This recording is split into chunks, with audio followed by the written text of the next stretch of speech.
Zoé Valdés est née en 59, l'année de l'arrivée au pouvoir de Fidel Castro. Elle a donc appris à lire dans les écoles de la Havane en disant R comme révolution et F comme Fidel.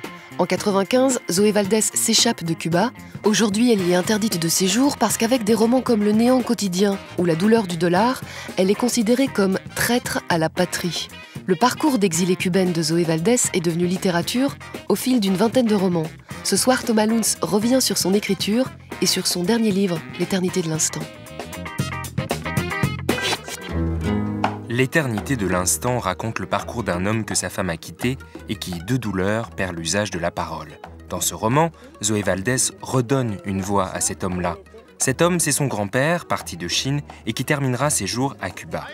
Aujourd'hui, Zoé Valdés, fille de la Havane, a obtenu la nationalité française. On lui a donné rendez-vous au musée de Cluny, dans la salle de la Dame à la licorne, parce que ces tapisseries médiévales sont au cœur d'un de ses romans précédents, Café Nostalgia, et parce que pour elle, écrire, c'est comme tisser.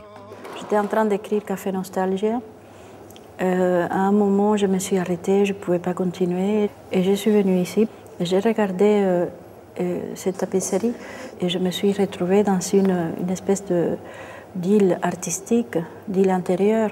Je crois que j'ai trouvé justement une façon de raconter comment ils ont fait comment ils sont racontés dans cette tapisserie, c'est-à-dire un tissage spécial entre les langages, les rythmes, l'histoire.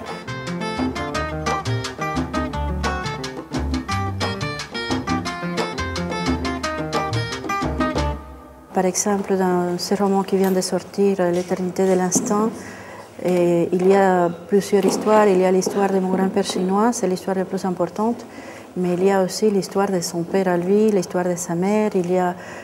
C'est une saga familiale. C'est vrai que j'aime beaucoup les romans chorales. Je ne sais pas si on dit comme ça, en espagnol on dit choral, je ne sais pas si on dit... j'aime beaucoup les romans chorales parce que j'aime beaucoup trouver toutes les voix que j'ai en moi. Et je suis quelqu'un qui me parle beaucoup, je suis plein de personnages à l'intérieur. Et toutes ces voix aujourd'hui se développent parfois quand j'ai une histoire, quand je veux raconter une histoire, il y a des voix qui sortent que je ne m'attends même pas. Moi-même, je me suis dit où est-ce qu'elle était cachée, cette voix, où est-ce que ces personnages étaient cachés. Et ça, c'est des moments très émouvants dans la littérature. Zoé Valdés est écrivain, poète, scénariste et cinéaste.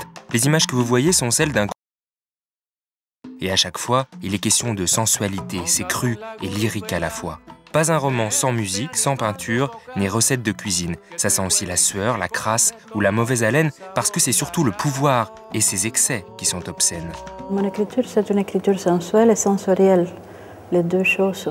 C'est lié peut-être à mon enfance aussi. Et je me souviens très bien que je marchais dans une rue, la rue Muralla, et je savais, avec les yeux fermés, quand j'étais devant la maison d'une voisine, parce que je connaissais déjà les odeurs de cette maison et de comment elle cuisinait et tout ça. Et j'ai continué et je savais que j'étais arrivée déjà en face de l'imprimerie parce qu'il y avait les odeurs de l'encre. À l'ancienne, évidemment. Et ça, c'était comme un jeu pour moi. Moi, je suis quelqu'un qui aime beaucoup toucher, qui aime beaucoup jouir au maximum de tous les sens. Ça me donne beaucoup pour écrire et ça me permet d'utiliser beaucoup mon imaginaire. Zoé Valdés a grandi dans la chambre d'un vieux palais colonial décrépit. Et dans l'éternité de l'instant, comme dans ses romans précédents, on croise autant de fantômes que de personnages bien réels. Zoé Valdés fait parler les insectes, met en scène des divinités afro-cubaines, fait monter la température d'une de ses héroïnes au point qu'elle met le feu à tout ce qui l'entoure. On glisse sans arrêt du réalisme au surnaturel. Mi inclemente derrompe y rasga. ¿Qué hacer con el erizamiento? Es que tengo esa cosa que no sé si es demonio o querer.